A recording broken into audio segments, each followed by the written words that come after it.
The following is a presentation of the iRacing Esports Network.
Here's to hugging corners, not cutting them. To grinding away, not grinding to a halt. Here's to those who stay true to the old saying, if you want something done right, you do it yourself. From Tallboy Storage to the latest line of extreme grip hand tools, Craftsman is there when it matters.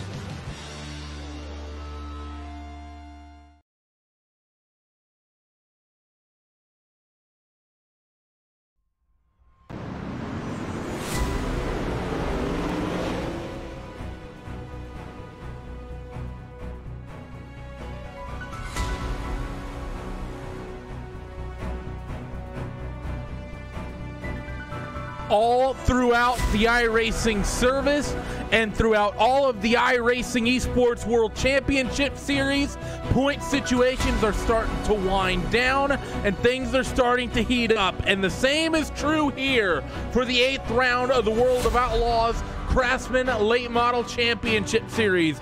Randy Chinnett, Cam Walsh, Hugo Louis bring you all the action for this one tonight as qualifying currently underway for the 8th round here in this one. Only 3 races left in the championship after tonight, Cam, and it's some of the biggest tracks on the series going stringing together to get to the end of the year here at Williams Grove, then Eldora, Knoxville, and then the dirt track at Charlotte to cap the whole thing off. Yeah, absolutely, Randy. And this is our only trip to Williams Grove all season long. That's going to be the interesting thing here. We've got 4 rounds left in total, 3 after this one, and it's going to be very interesting. We're going to go to all the different types. We're going to go to your bowl type circuit at Eldora, your fairground style at Knoxville, and then finished off with a good old dirt track at Charlotte. So I'd say we're pretty excited about it. Guys are getting ready to get their qualifying done and all ready to rock and roll in the heats, Randy, and I gotta say, everyone's hugging that inside line. No surprise there. Yep, and we're going to have to take a look at your championship points as they stand. For the sprint cars, things are getting really spread out, and Tim Ryan really already has a hand on that trophy. Here in the late models, couldn't be further from the truth. Only 13 points separate Zach Leonardi and Howard Weaver, so just any single one of these weeks could make or break this championship between these two. And oh yeah, by the way, 3rd place Alex Bergeron, he's within 50 points as well. So this top 3, Cam, very, very, very close. I think at this point, the likes of Austin Carr and Nick Cooper, well, maybe mathematically they still might have a chance to win. They basically need a miracle, I think, to pull it off. Well, a miracle in the terms of somebody else having a complete DNF and maybe not even making the finish and having a bad heat. I mean, really, it is kind of, the picture has moved on. The frame has moved. You've basically got just these top 3 guys with Weaver, Leonhardi, and Bergeron. And, I mean, I gotta say, I can't say I'm very surprised. Leonhardi has been a very popular late model driver. Howard Weaver has put all the efforts, as it were, into the late model. And Alex Bergeron, I mean, give him credit. He was known as a sprint car driver. He really pushed to get in the late model, and he's been doing well too. He's done well the last 6 months, kind of improving his game across all of the dirt cars that we have on the iRacing service. Picked up in the late models a couple, 2-3 months before these championships kicked off. We've also seen him do wonderful things in the non-wing sprint cars and the midgets as well. So Bergeron definitely probably the most multi-talented driver across these 2 championships, but it's the specialists he's having to deal with, Cam. Weaver and Leonardi, 100% late model specialists here.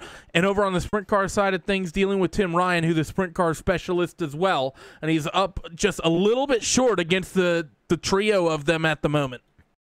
Yeah, and you know what? That's okay. Being right there, being right at the near tip of the spear is all right. And I know that Alex puts a lot of pressure, almost like a Chase Elliott-esque amounts of pressure on his own shoulders there. You know, if he comes home second, you know, he's not a happy camper.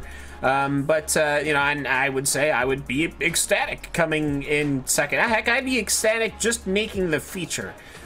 Which, I mean, let's be real here, that's not... I know that people shouldn't be too excited about it, but at least I would be. Yeah, it's a very, very cool field right now as a counter begins to wind down. 30 seconds left in qualifying. Only one driver that technically still needs to qualify, but he is not out there on track, so I do not think we will see him put any laps in whatsoever. That driver is Chase Rodman, so he will be starting deep down in the field. I can tell you this, though. Top 2 in the championship, currently second and third quickest, with Alex Bergeron currently scored in the 5th spot. So all of your championship contenders inside of your top 5 right now in qualifying. And as that timer continues to count down, 3, 2, 1, 0. Time is up. Times are now official. Let's go down your starting grid for heat race number 1 as in to grid it up. The 007 of Jacob Fields time tonight. He will start on pole in heat race number 1 with Zach Rounds on the outside of that front row. Row number 2, Austin Carr and Randall Carter. Garrett Niebergy and Austin Selman on row number 3 with Adam Elby and Nick Cooper on row 4. Justin Thomas rounding out the tail end of the field for heat race number 1. Format tonight, in case you've not been following all season long, it'll be a 3 heat race show. The top 4 from each heat race transfer directly to the feature event. All those other drivers will then get sent down to the consolation race, and they will duke it out for the next top 8 transfer spots from there. After that point, if you've not made the feature, your night is done. You're going home, and the 20 best will fight it out for 50 laps here in this late model series for a big, of course, the money win at the end of the night, and of course, bragging rights and points.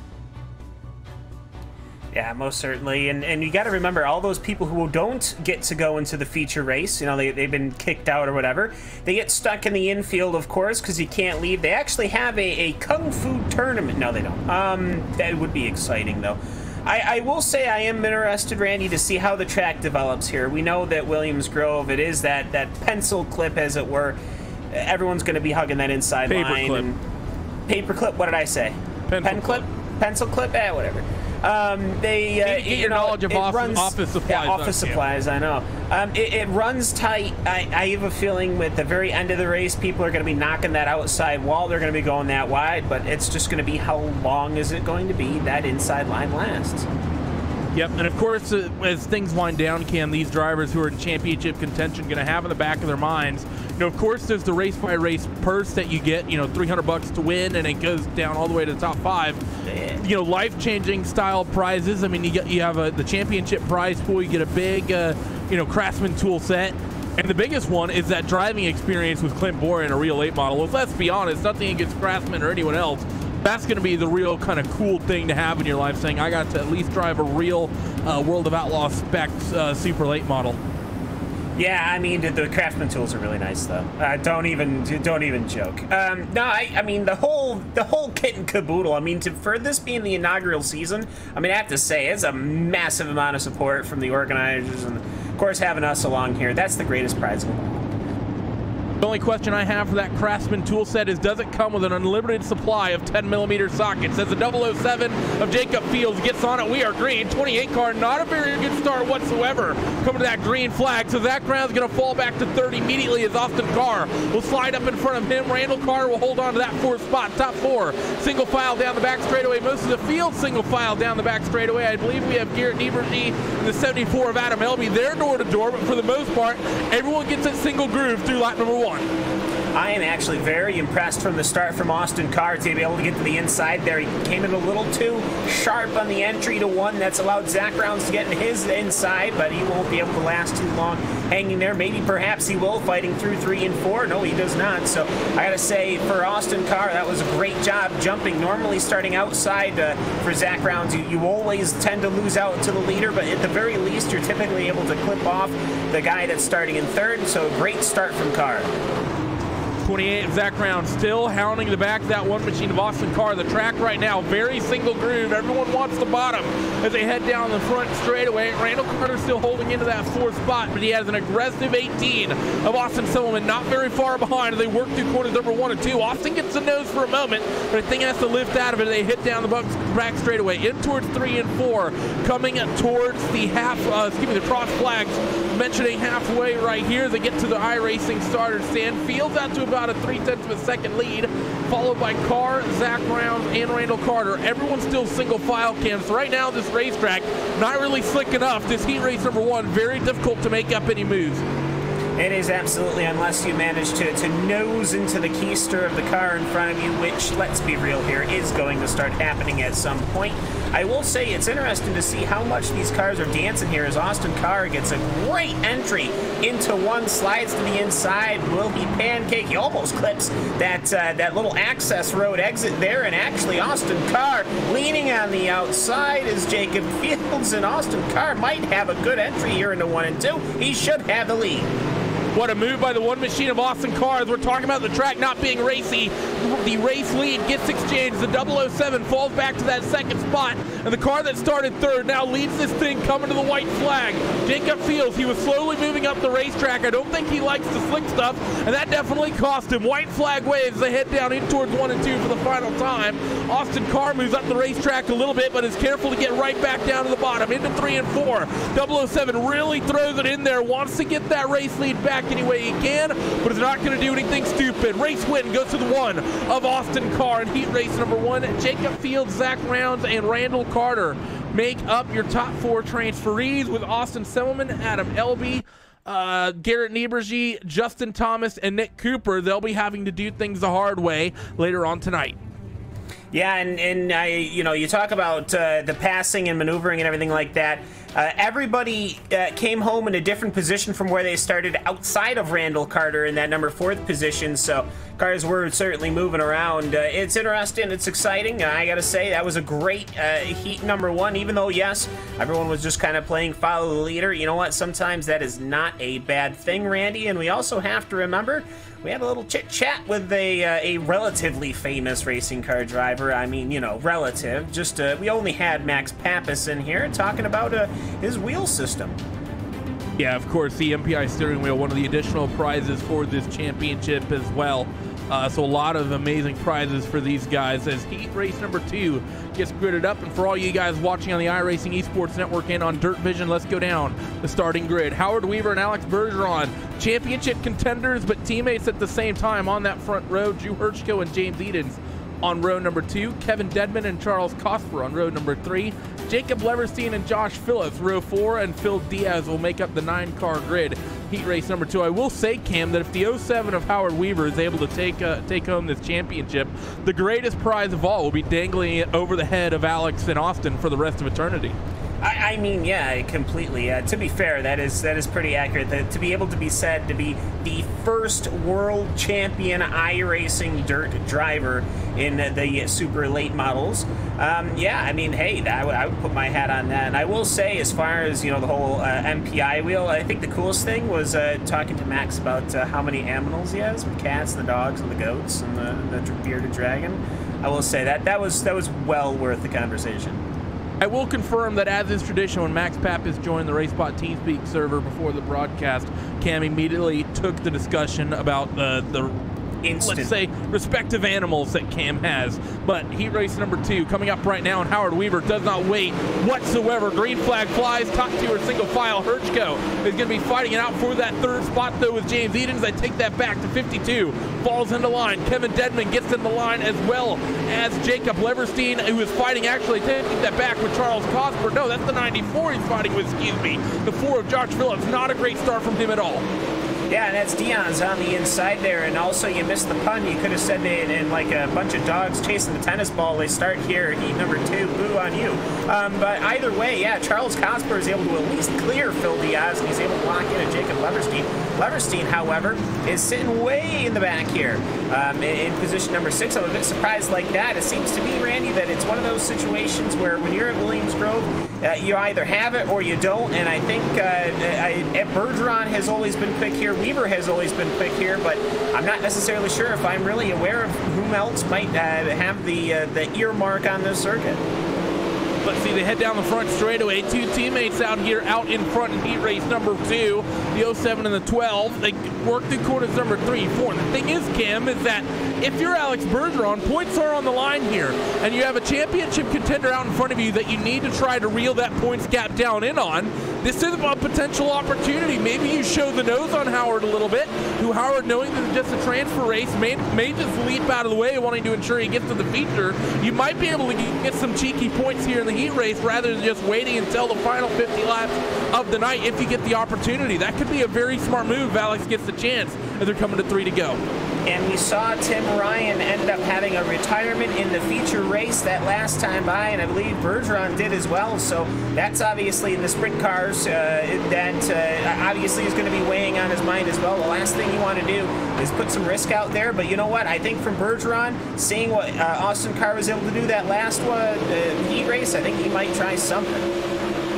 We'll have to wait and see, because Howard has looked picture perfect, and he seems to love running through the slick as he does through 1 and 2. The 12 of Bergeron, though, straightens up the exit off corner number 2. Might have a run down the back straight, but it's not going to be enough. Through the slick stuff once again goes Howard Weaver. The likes of the 12 to 26 starting to move up the racetrack a little bit. White flag flies at the iRacing starter stand as they head down to the end of the front straightaway for the penultimate time. Through 1 and 2, Howard tries a slightly higher groove this time. I think he realized he had a little bit of space to maybe do some experimenting. In towards 3 and 4, Bergeron not nearly close enough, I don't think, as Howard has moved up the racetrack to the tackier dirt, and he's going to come off corner number 4 and win heat race number 2. Bergeron comes home in second, Herchko third, and James Edens will round out your 4 transferees with the likes of Kevin Dedman, Jacob Leverstein, Charles Cosper, Phil Diaz, and Josh Phillips rounding out the 9 cars here in heat race number 2. A little bit calmer than what we saw in the first heat race, Cam, but people still very, very tightly contested, just still waiting, I think, on this track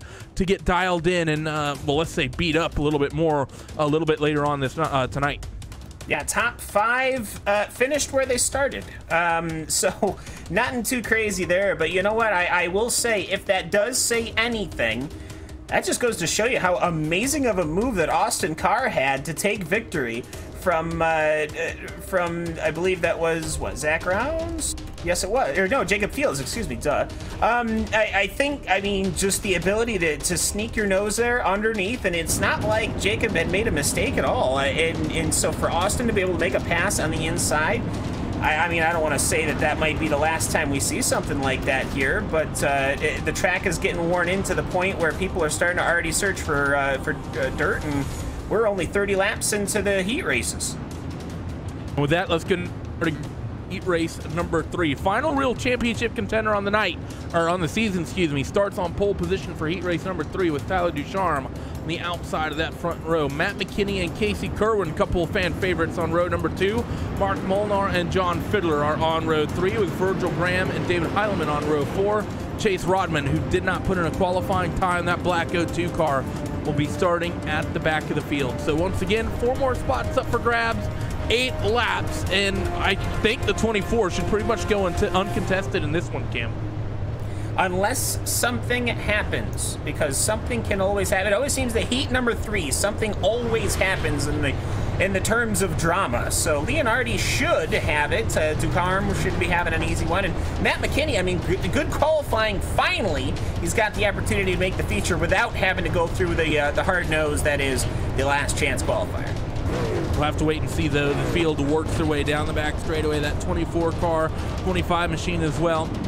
Just kind of warmed up the tires just a little bit, being a little bit happy with the throttle. Couple of dead zone drivers on these front couple of rows as the green flag's going to fly here. 24, Zach Leonardi. Good start with the 9 and the 14. They're going to be wheel to wheel into turn 1 for the first time. It's going to be Casey Kerwin up top of the dead zone machine. Hard wheel to wheel contact between the two of them, but Casey will have the momentum on that upper groove. He's going to slide to that third spot of the 25 of Tyler Ducarme. Slides into the race lead through corners number 3 and 4, but the 24, Zach Leonardi, gets it right back down to the bottom, side by side for the race lead in towards 1 and 2. Leonardi throws the slider right back on the 25 of Tyler Ducarme, who tries to get to the bottom, but Kerwin cuts it off. He's going to be going for this second spot down the back straight in towards 3 and 4. Slides up in front of the number 25 car, and now the two teammates, Leonardi racing in dead zone, they go 1 and 2 in towards turns 1.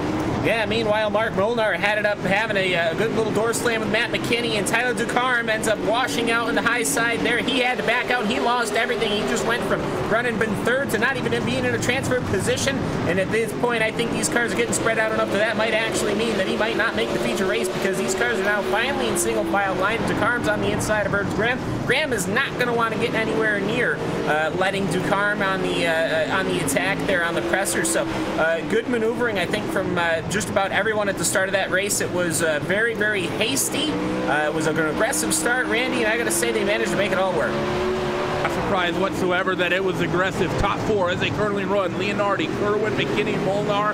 Right on the rear end of Molnar is Virgil Graham in the 42. He wants that final spot any way he can get it in towards turn 3. A little bit of aggressive move from the 97. Shows the nose on the 9 of Matt McKinney, but McKinney's going to hold his nerve. They're coming towards 3 laps to go in this final heat race of the night. Once again down to the bottom goes Mark Molnar, but McKinney just liking that middle lane, Cam. We're starting to see cars move up the racetrack just that little bit, coming to 2 to go. And Molnar almost nipped that inside wall there, as here comes Ducarme. He gives a hefty slap to the outside of Virgil Graham. He wants to see if he can challenge for that final 4th position. That is the pilot of Martin Molnar, and I was going to say, Molnar is running such a defensive line, I don't even think you can move him without doing anything. And Ducarme, obviously, I don't think he's a happy camper sitting back there, but you know what? Nothing he can really do about it. And if you're these first 4 drivers, I just would stay nice and chill, especially after the fireworks in the beginning of this heat race. Yeah, I think you're right with that one. You don't want to get too crazy here. But that said, the 25 car is going to be really, really frustrated with the way this one went. But out in front, it's going to be 2 teammates, the 24 and the 14, who are going to bring it on home. Off of corner number 4, Zach Leonardi is going to bring it home and win heat race number 3. Gets himself some nice points. Casey Kerwin, a lot of then past teammates and competitors often turn up to root for him. He finally gets the job done. Comes home second in heat race number 3. Matt McKinney and Mark Molnar will round out the top 4. Was Virgil Graham, Tyler Ducharme, John Fiddler, Chase Rodman, and David Heileman rounding out that 9-car field. But Cam, we're starting to see this track come in and get very, very racy. That 14 car and the 24 car, they looked very capable of running a lot of different lines tonight. Yeah, I mean, cars were all over the place that final heat. So we had good racing when the dirt was new. We had good racing when the dirt was a bit worn in. Now let's pound it even more into the dirt here, because we've got 15 laps for this last chance qualifier. It's going to be led by Austin Semmelman, Randy, which I guess to say isn't surprising to see that the last chance qualifier is led by Austin Semmelman. It seems to be a position that he normally finds himself in. He's always making the feature races, but he always seems to have to do it by leading and perhaps winning the last chance qualifier. Well, we'll have to wait and see if he can keep that trend running as the grid gets set for the LCQ. And let's go down the 15 cars who will be fighting for 8 spots here tonight. Front row, Austin Semmelman and Kevin Dedman as they roll off in towards corners number 1 and 2.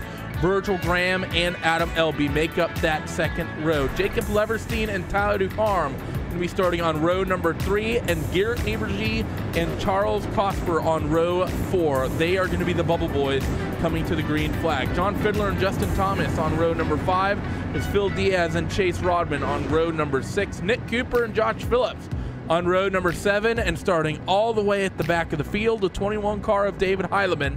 He's going to have all the work to do. He's starting in the McKinney slot.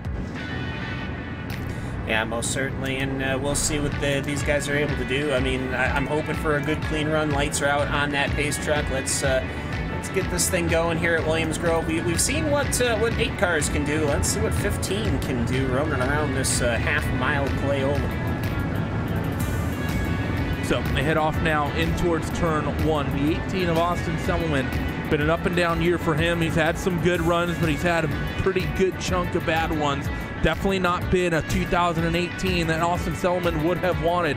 Handful of other drivers that you could say the same thing that maybe have underperformed in this championship. You think about drivers like Jacob Leverstein, maybe even the likes of David Heilemann as well, as they roll down in towards corners number 3 and 4.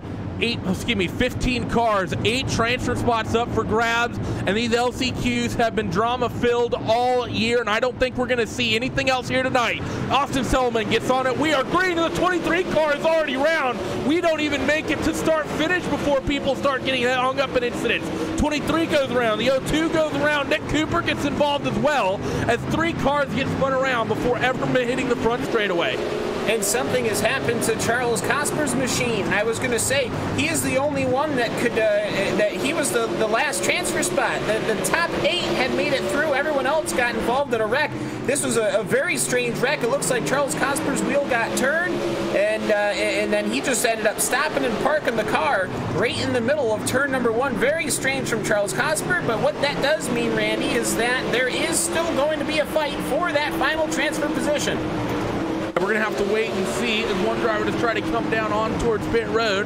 Did so less than ideally. Right now it's Josh Phillips who's holding that last transfer spot in P number 8. David Heilemann finds his way up to 9th. John Fiddler 10th. Nick Cooper in 11th. Those are the drivers that are going to be really duking it out. But right now the closest fight is between the 21 and the 4. The 21 of Heilemann is reeling in that 4 car of Josh Phillips, who might have a little bit of damage from that start.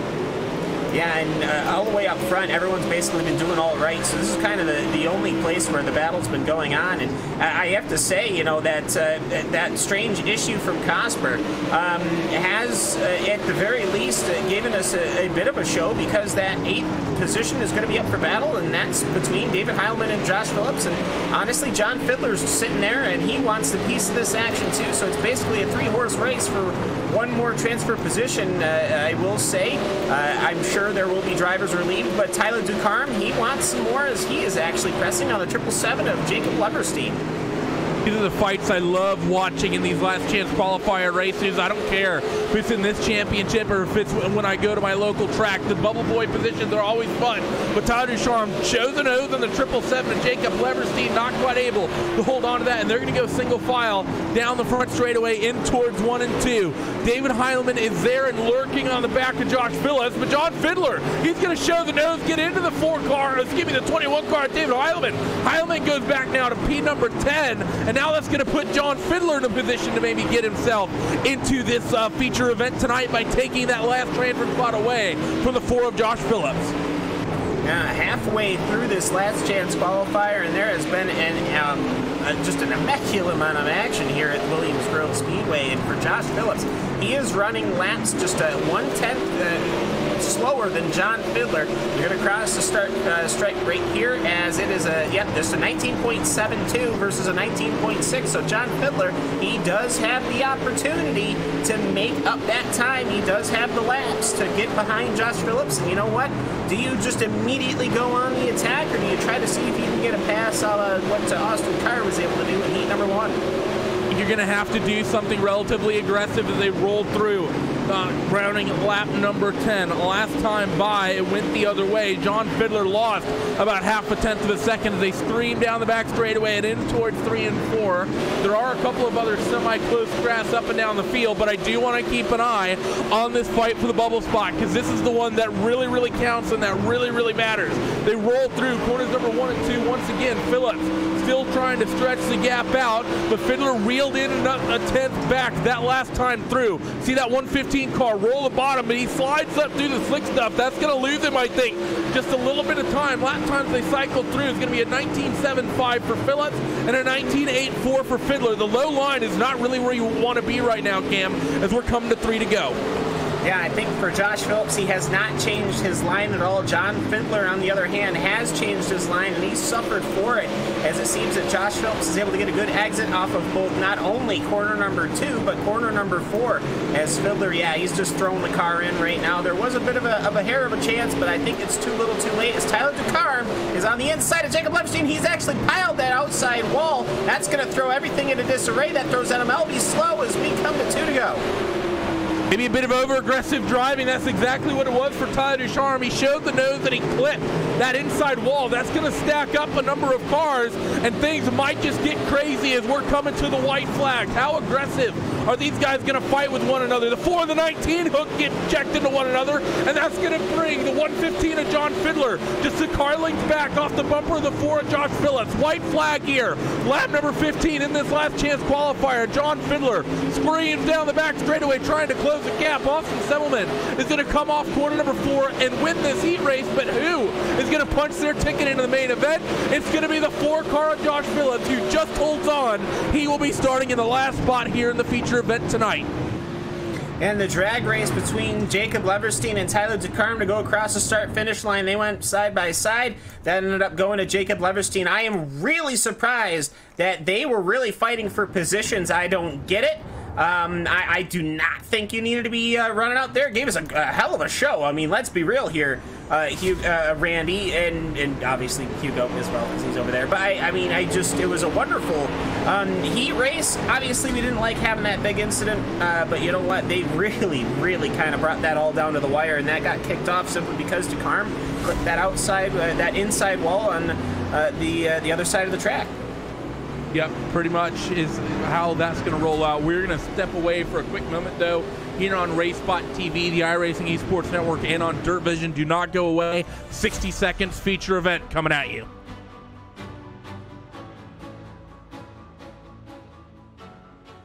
Did you know your DirtVision.com account gives you free access to our on-demand video library? From the DirtVision.com homepage, click on On-Demand Video near the top right of the screen. And from there, countless hours of World of Outlaws footage awaits at your fingertips. Watch every lap of the current World of Outlaws Craftsman Sprint Car Series season. Sheldon Hodge looking for a run. Dives low into turn 3, slide job! Sheldon Hodge shield to the cushion. Johnson turns it back underneath him, but Sheldon leads lap 23. Or dive into some of the historical options with videos in our Classics section. He has clear visibility, comes off the 4th turn in the clear, and leads lap number 1. It's all available free and on demand on DirtVision.com.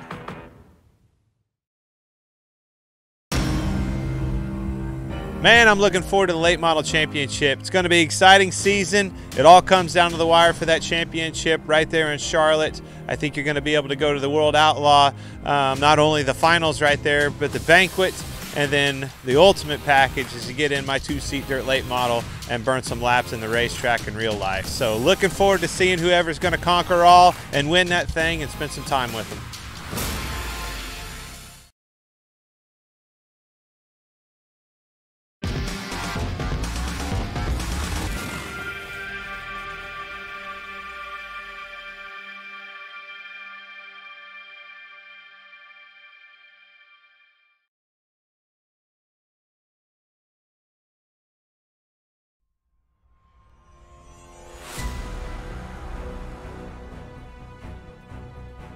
An interesting and drama-filled evening here tonight in Mechanicsburg, and it is going to come all down to this, the final 50 laps here in this one. Let's go down your starting grid as the countdown begins to come down for the gridding process.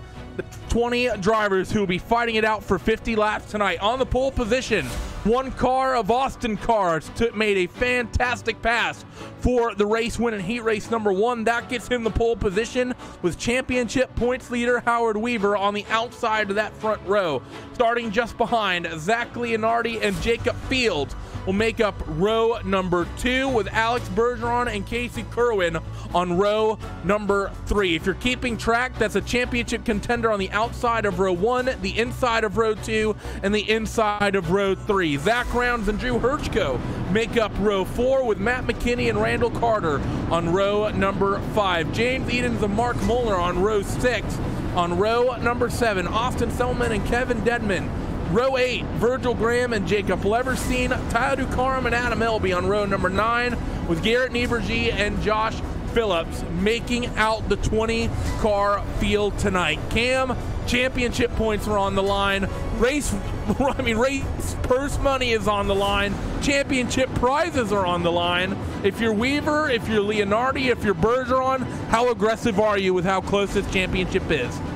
I do not want to be aggressive on the start, but I know that quite literally every single pilot is not going to take that advice. These guys are going to be aggressive on the start. They're going to try to get that inside line into corner number 1, and heck, we might not even be able to make the starter stand. Who knows? Let's see. And if you're Howard Weaver, how concerned you got to be. Zach Leonardi might want to dive down to the inside on him.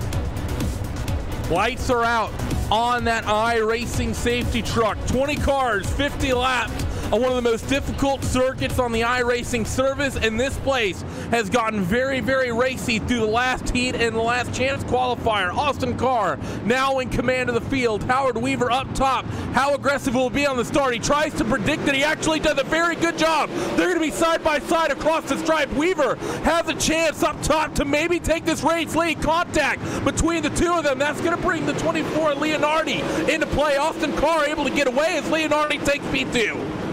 Yeah, absolutely. Great start here, and especially from the mid-pack. These guys are all around each other, beating and banging. Drew Hirschko's found himself a rear quarter panel gone from Randall Carter and James Edens there as well. And these guys have had a great start. And yeah, if you're Howard Weaver, you had a wonderful start, but you know what? You knew you were going to get that overspeed going into 1. He's already working on Zach Leonardi. He hasn't slowed him down at all, and you got to remember Bergeron there is also keeping his eye on it, and Matt McKinney seems to have cleared as well. So everyone just about single file, at least in the front 10.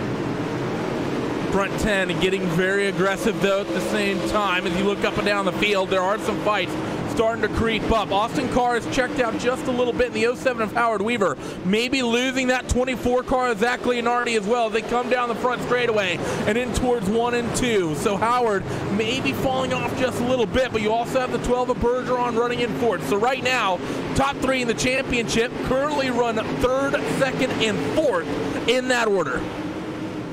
Yeah, and I gotta say, for Austin Carr, he has not had the gap that he wants. Zach Leonardi is absolutely shadowing him right now. He is right there on the inside left quarter panel of that number 1 machine of Austin Carr. And I gotta say, is this going to be one of those situations where, as Carr completely does the opposite of that, he manages to pull a 3-car gap? Just as I say that, is this going to be one of those situations where it's going to be about who's going to be able to evolve with the track, because the track already is changing. I can tell you that. We've only had 6 laps, Randy. Things are changing very much. You've seen these cars earlier on tonight. They were right up against that inside wall. Now look where everyone's running. They're up about 2/3 of the racetrack right here. Still plenty of good dirt up there, Cam, but the problem is with the geometry here at Williams Grove, you really don't want to be against that outside wall unless you got a big wing on the front and the top of your car. It's really only a wing sprint car line where you really might end up right up against the wall. As we're watching Jacob Fields as well as that 9 car of Matthew McKinney duke it out just a little bit on our TV screens, but you don't want to get too far up that racetrack because the 07 has reeled in the 24 Leonardi. Yeah, most certainly, and Weaver's there. He almost clipped that inside access road exit, which is super dangerous. We saw Ducarm do that in the consolation race here as we're on board right now, chasing down Matt McKinney. As we are on board with Jacob Fields at 007, you can just see how these cars are working here, how the rear suspension is just absolutely all over the place like a drunken sailor. Drew it, but you know what? They managed to work, and I gotta say, if you're in that wing sprint car, that high side is still probably the scariest place I could ever imagine being. The ruts form, you end up clipping that outside wall, and I say that simply because I have started to notice that some of these guys, you get that big old pendulum swing going into the corners here with these big, heavy, super late models. Sometimes that those rears have been slapping that outside wall, and you know what? This Armco barrier is just, it's for some reason, just it's not very tappable, as it were. Sometimes you can hit that concrete wall on the outside, but for whatever reason, this Armco just tends to really grip some of these super late model cars and throw them into the outside wall. Coming to 11 laps, scored complete, 39 laps to go. As the fights out in front have kind of ebbed and flowed back and forth. Weaver had reeled in the 24 at one point. Austin Carr had run away a little bit. Now the 24 is starting to reel in Austin, and Weaver is starting to fall into the clutches of the 12 of Alex Bergeron. So despite the fact that they are teammates, Cam, they are also championship contenders, and Bergeron is one who's known to not pull any punches. No, absolutely not. I mean, Bergeron is probably one of the most aggressive, consistently aggressive drivers, I think, that you and I have both seen here. We've certainly seen our fair share of aggressive drivers. We have no problem. We have no shortage of aggressive drivers, but constantly aggressive as far as managing to keep that car up front and, you know, not crashing into a wall, except for last week. It has been basically Bergeron, and I'm surprised because Bergeron doesn't seem to be able to gap right now. Howard Weaver and Casey Kerwin and Zach Rounds and the rest of the gang are actually kind of starting to close in on him here, as I think Weaver has now caught to Leonardi, and that actually has kind of reduced his exit speed. So I think that this is just going to be a massive game of tug and war. There's a lot of fishing right now for lines, Cam. You see it as they head off in towards 1 and 2. The one car of Austin Carr, he likes that upper groove through 1 and 2. Leonardi's been running low. He's going to run up top here this time. The 07 of Howard Weaver and the 12, most of the rest of the field have liked this top groove, but the 24 has been fishing along the bottom, trying to find any sorts of speed. I think that's why the gap's come down a little bit, but at the same time, running down there hasn't really hurt the 24 in comparison to the 1.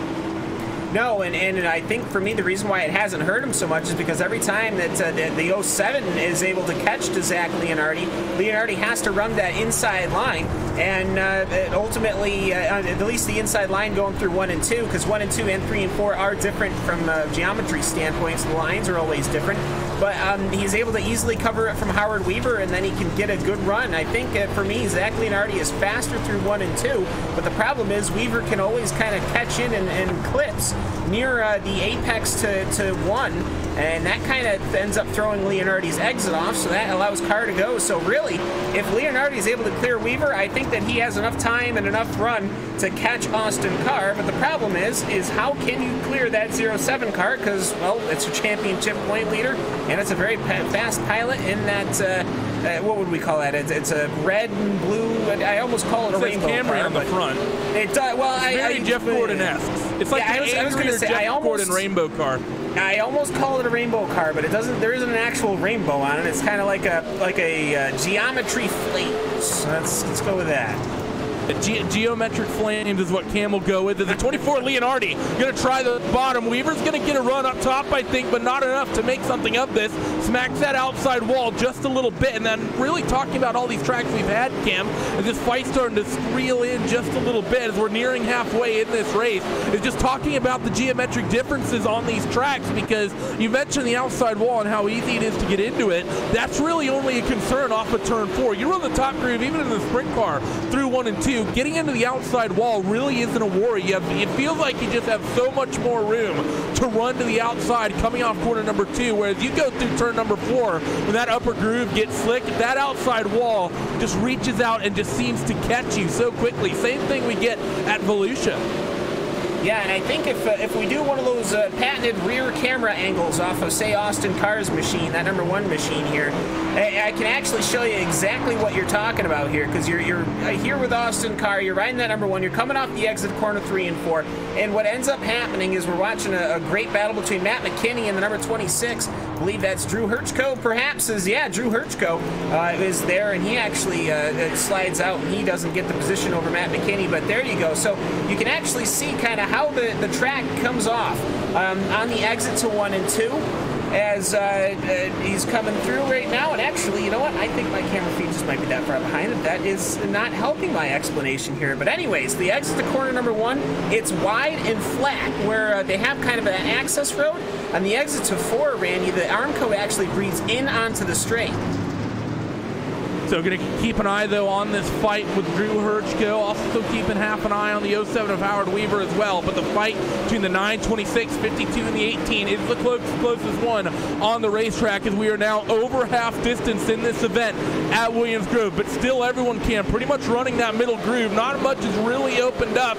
Seen a couple cars sort of try the bottom just a little bit as the 26 gets half a nose up the inside of Matt McKinney. He's going to show the nose off corner #4, but with all that slick and all that blue dirt right in the middle groove coming off the corner, you just can't hold it there. But now Matt McKinney tries the low line through 1 and 2.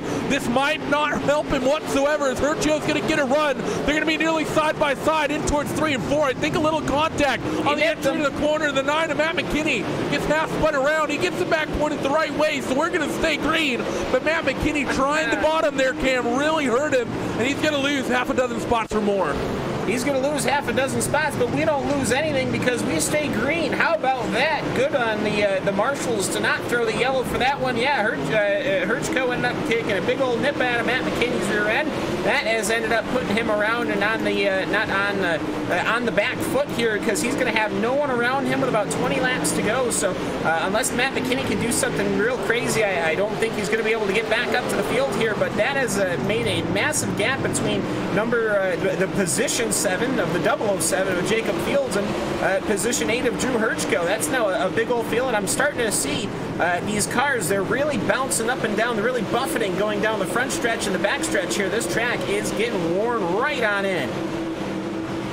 Keeping an eye out in front, though. Look at the 1 of Austin Carr. Gap is out to almost a second as they start nearing some lap traffic. But look at the fight. P2, P3, P4. It's a second between first and second. It's about 6/10 between second and fourth, as Howard Weaver and Zach Leonardi are very, very close to one another, almost nose to tail. And Bergeron is just sitting there lurking in the background inside of 20 laps to go. All the while, they're going to be looking out in front of them, realizing that lap traffic might become a concern at some point as they head down the back straightaway and in towards 3 and 4 once again. Drivers still running up near that top groove. It's just not gotten beat in just enough quite yet as they head now down the front straightaway. These second through fourth pretty much under a blanket as they head through 1 and 2.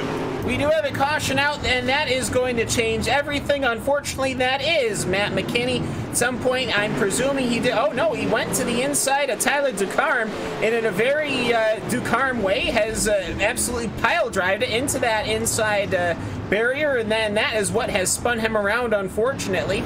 I think, oh, you know what? Matt McKinney actually did that 2 laps in a row. I was wondering why his front bumper was missing. And so that's the second lap in a row that he pile-drived into that inside excess road Armco. And unfortunately for us, Randy, we are not going to go 2 for 2 as far as green flag lap ran. That is true. We were bordering 100 laps of caution-free. That is going to be unfortunate. But good news is, though, Cam, is it's just sort of a classic Williams Grove incident that you get here, because when you run the low line here, you know, that inside wall, especially on the entry, it happens on turn 1 and it happens on turn 3. It's very, very easy to misjudge it and just clip that inside wall. We still have 20 cars all on the lead lap with 15 laps to go. Championship contenders, P2, P3, P4. And this is going to get crazy because you're talking about the championship leader in third. The second place in the championship currently runs second. And, you know, he would love to take victory, or at least finish ahead of Howard Weaver to close in. Of the 3 of them, the one who really needs to reel the gap in, Bergeron starting P number 4, he really needs to finish ahead of both of them, I think, to really carry any chance, any realistic chance into the next round.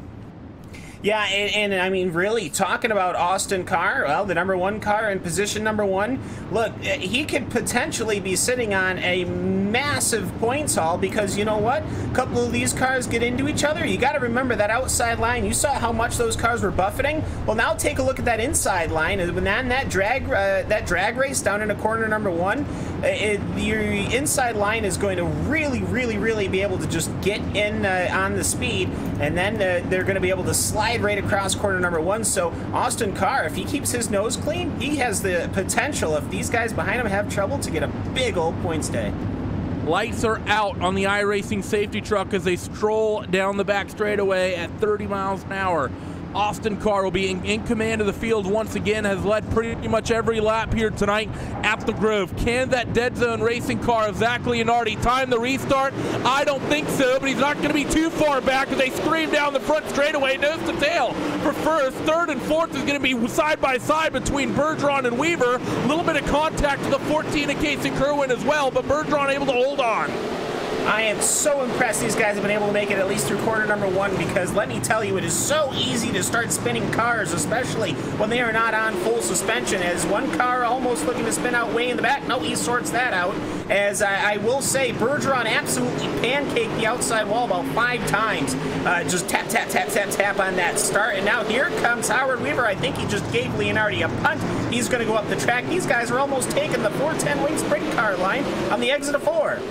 The line has moved up, way up the racetrack. Leonardi ran the bottom through 1 and 2 last time. This time he moves up top. Bergeron's going to try the low line, though. Gets a little bit of a run, but it's not going to be too much because of the momentum the top line gives you through 3 and 4 once again. Now Leonardi in the outside wall. He's going to give up that second spot. Howard Weaver manages to slip through. Bergeron ends up making contact with that 24 car to the championship leader. He gets given a gift here coming towards 10 to go. And Austin Carr, and talk about giving a gift, that is absolutely wonderful for him.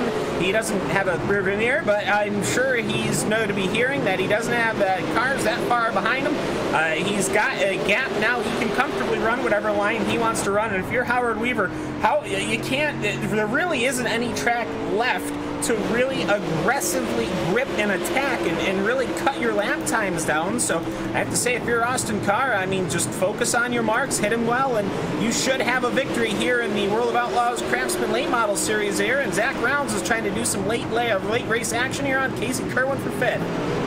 Been a lot of focus put on the championship contenders, but there's a lot of drivers very close here in the late stages. Casey Kerwin not far back off the 12, Alex Bergeron. Zach Rounds, he's giving it to that 14 car as they roll through 3 and 4. Jacob Fields and Austin Settleman, they're nearly wheel to wheel off of corner _4, and James Edens is in this fight as well. So a long train of cars, nose to tail, inside these final 10 laps. Austin Carr clear by 7/10 of a second over the second place runner now of Howard Weaver. Leonardi is settled back into that 3rd spot, trying to reel in that 07 any way he can. Yeah, Zach Rounds has pancaked the outside wall going through 3 and 4. And I got to say, look at the buffeting that these cars have to deal with the lack of caution laps. This track has gotten absolutely demolished. Just look at the different ruts and all the little bumps going, especially down the start-finish line. Zach Round has again pancaked that outside line, but for whatever reason, it just doesn't seem to scrub enough speed off to allow Jacob Fields to get an inside look here. But if Fields is able to continue pressure, he should have the position on Zach Rounds at some point. Alex Bergeron had the run on the 24 car. Leonardi still running that low line, coming towards 5 laps to go. Bergeron right up against the outside wall, and this is a classic racing you love to see at Williams Grove. The inside line so much shorter than the top, but with all the momentum you can get up there, it really allows for multi-groove racing. Top 2 have checked out nearly a second over 3rd and 4th. One goes to the bottom, one goes to the top. Leonardi slides through the slick. Bergeron gets into the wall up top as well. Might fall into the clutches of Casey Kerwin. 4 laps to go.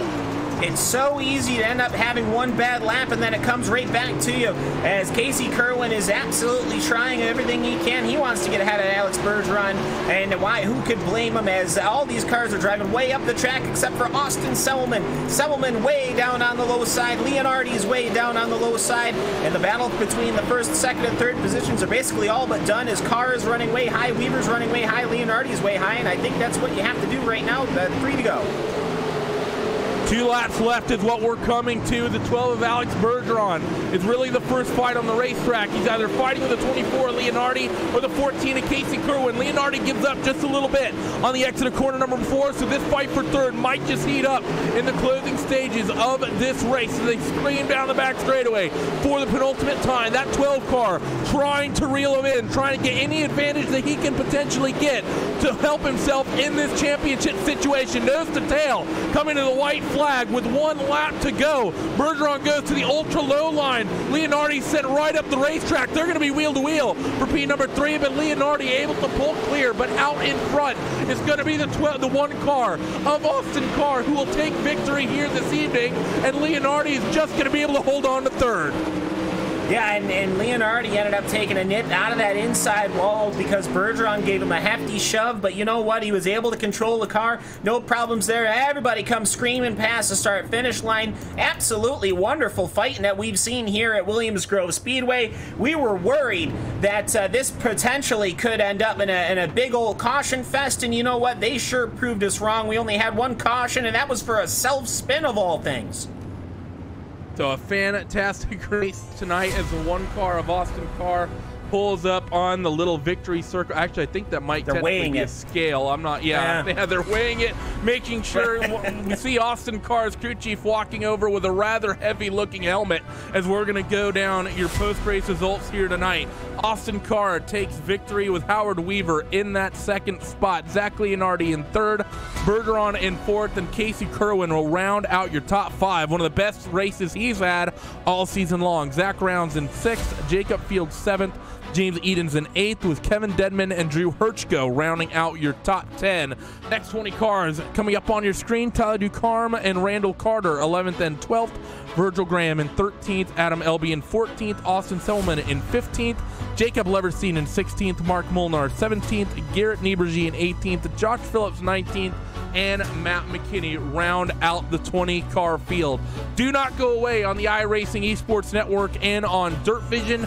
We have post-race coverage coming at you, and I think these interviews with the likes of Weaver, Leonardi, and maybe even Bergeron, if he turns up, can be really, really interesting considering the 50-lap dogfight those drivers had. Do not go away.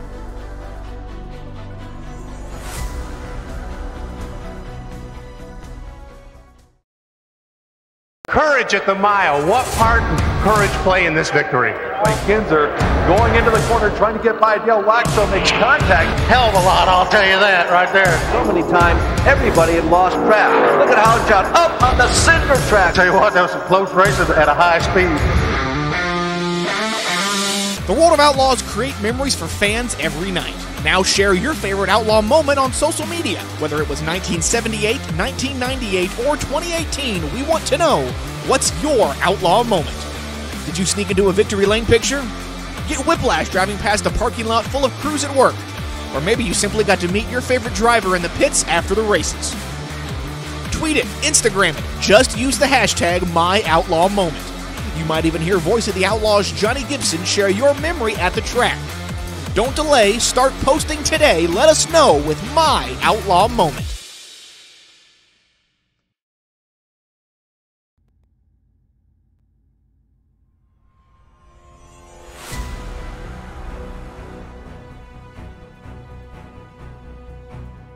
Welcome back here to RaceSpot TV, streaming live on the iRacing Esports Network and on Dirt Vision, and we have just seen a crazy round of the World of Outlaw Craftsman Late Model Championship Series here at Williams Grove. Austin Carr is the driver who ends up taking victory here this evening, and we are stood by with him for post-race coverage here tonight.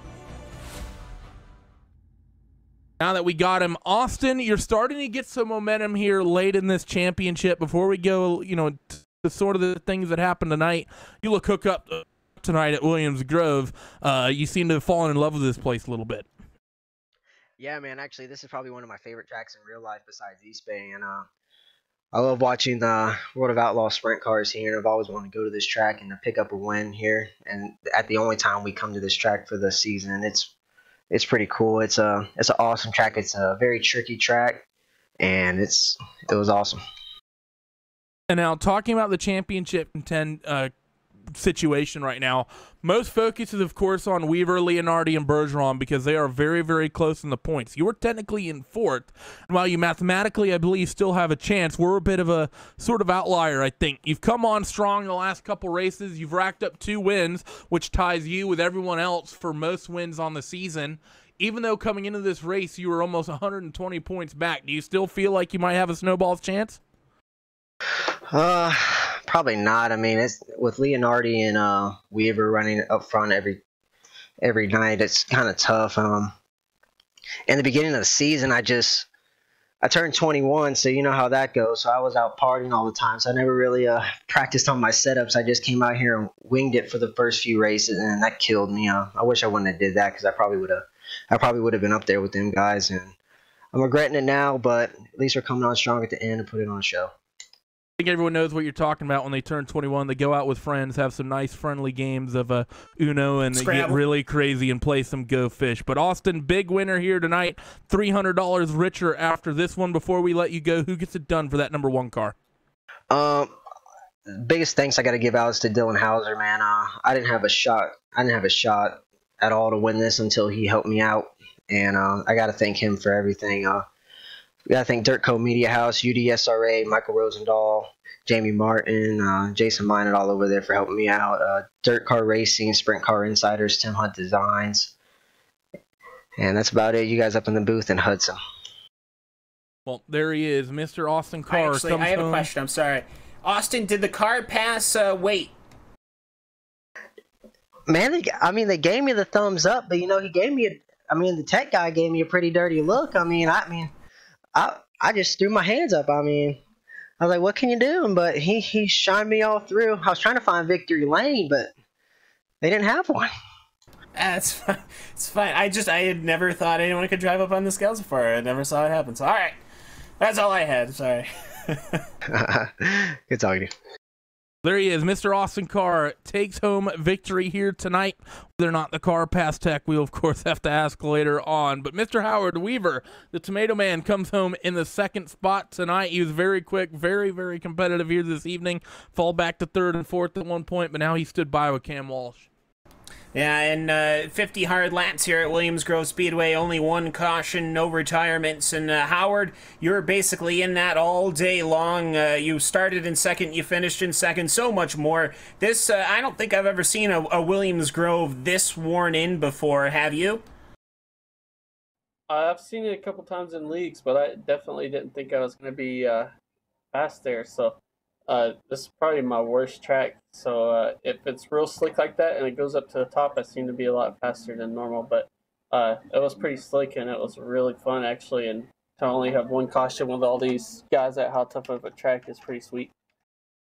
Yeah, and I mean, just looking at the buffeting, I don't know how noticeable it was for you going down the front stretch, but I mean, just watching the suspension work, you guys are buffeting like a 1980s Le Mans car going down the Kemmel Straight there with them still trying to figure out aerodynamics. You had an old time going through here, and we almost ended up with the winged sprint car line. Just kind of between the corners of 1 and 2 and the corners of 3 and 4, you got to do things so differently. Unfortunately, it just didn't seem like you had anything for that number 1 car today.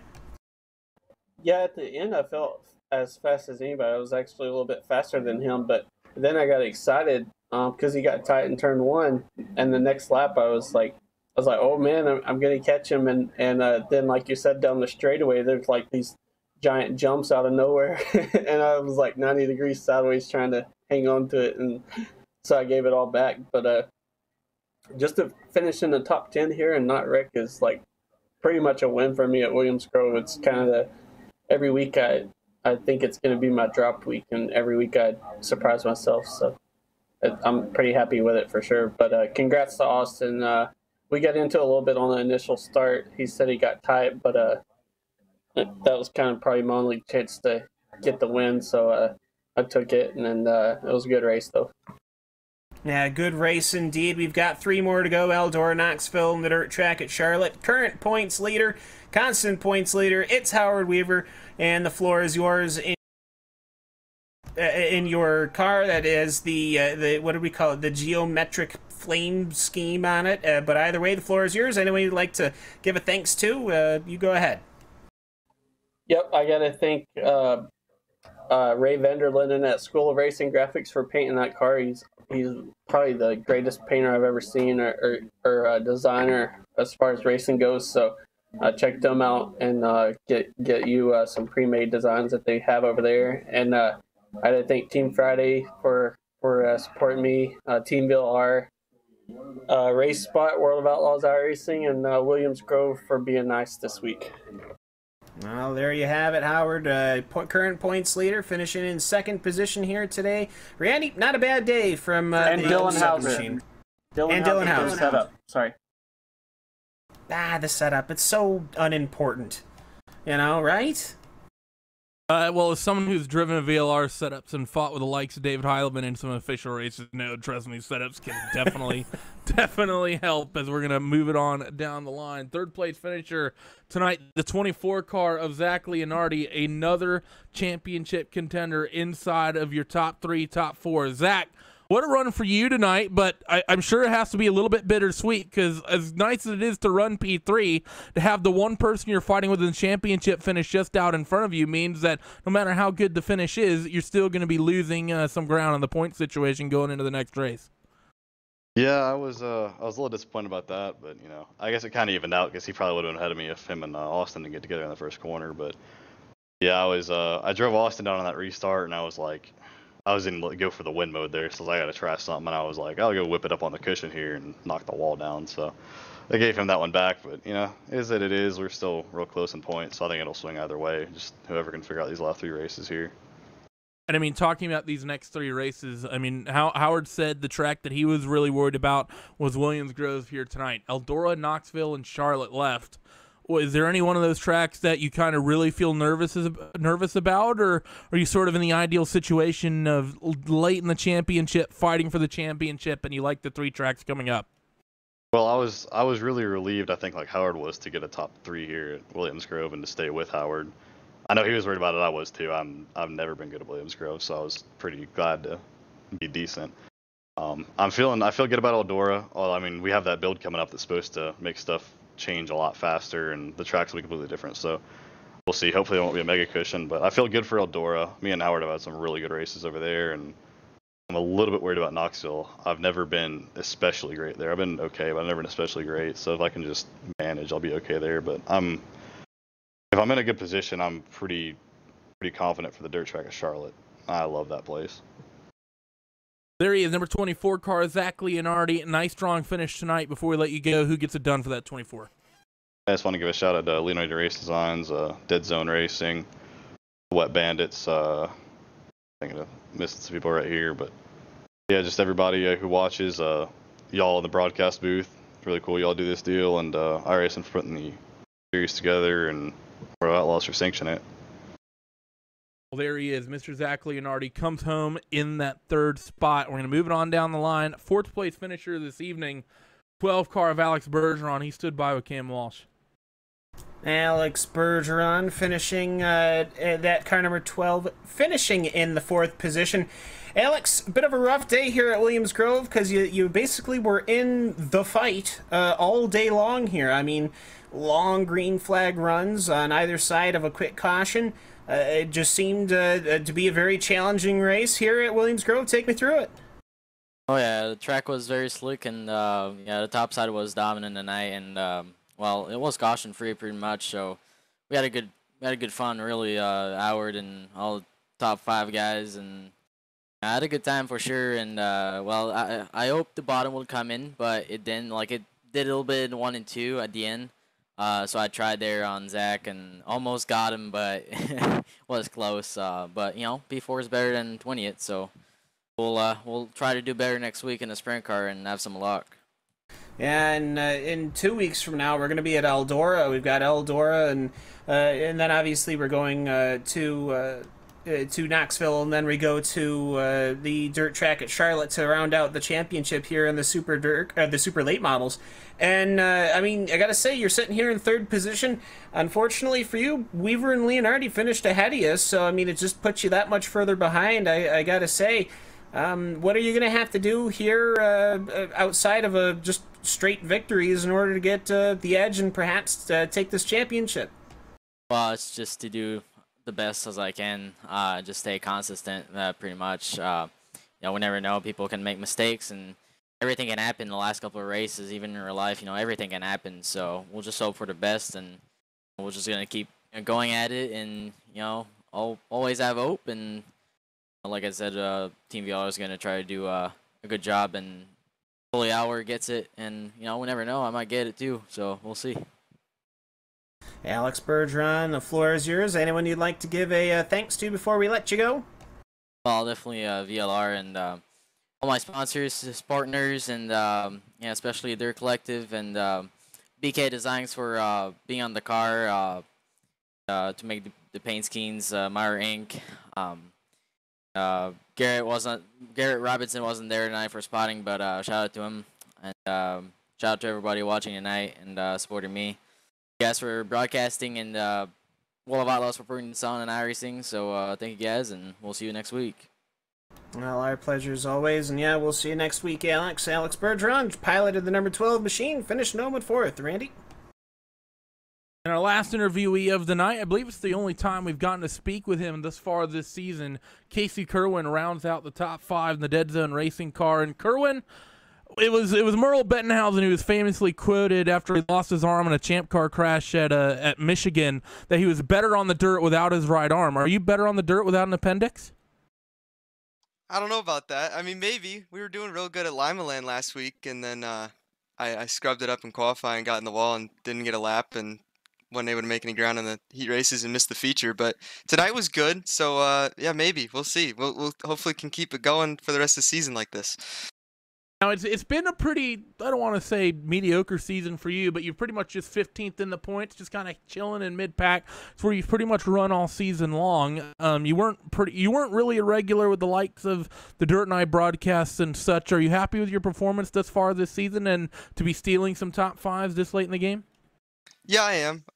I'm just a full-blown asphalt guy, really. So, this is the only time I run dirt is these races, and Zach Leonardi helps me a ton, and I struggled a lot. I missed the first 2 races of the season, and then got in a groove there. I had a couple top 10s in a row, came close to finishing in the top 5 a few times, and then last week we were really fast. Ran fastest time in practice last week, and was running a capable of pole time and got in the wall, and it didn't count. So unfortunately missed the race last week, but got back in it this week and got a top 5. So hopefully we can keep that going.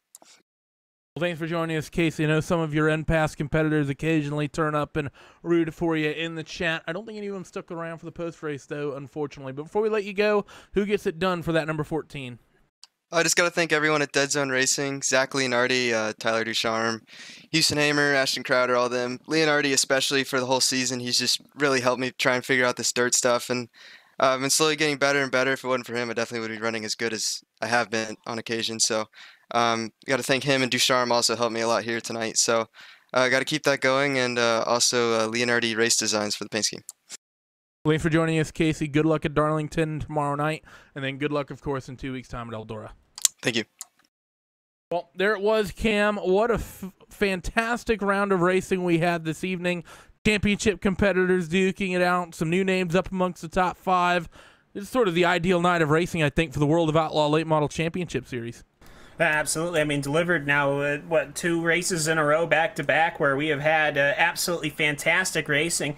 We did have a kerfluffle in Heat 3, which I think we actually had 2 weeks ago. We had a kerfluffle in Heat number 3, but I got to say, it's amazing to see how the track develops and how the track gets worn in. We sometimes don't necessarily get to see that simply because of caution flag running. And you know what? Williams Grove Speedway, it's only on the schedule one time. I think everyone on a whiteboard, could circle Williams Grove once and say, you know what? Yeah, we'll go here one time and that'll be that. We'll see how it goes. But you know what?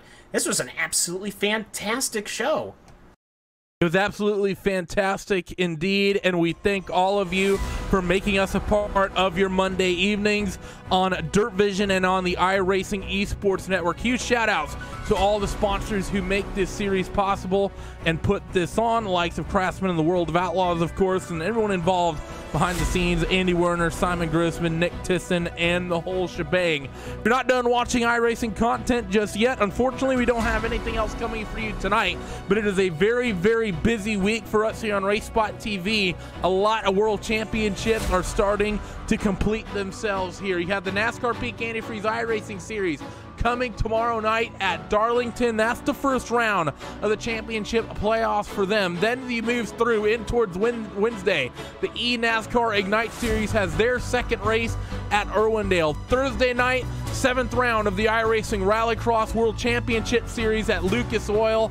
Then as you move deeper on, the finale of the VRS GT iRacing World Championship Series has the 6 hours of the Nürburgring. And to round out the week, the McLaren Shadow Series has their finale at Interlagos before the next leg of qualifying, which will move to the McLaren GT cars. So thank you to everyone for tuning in, and we hope to see you all next time. Bye-bye.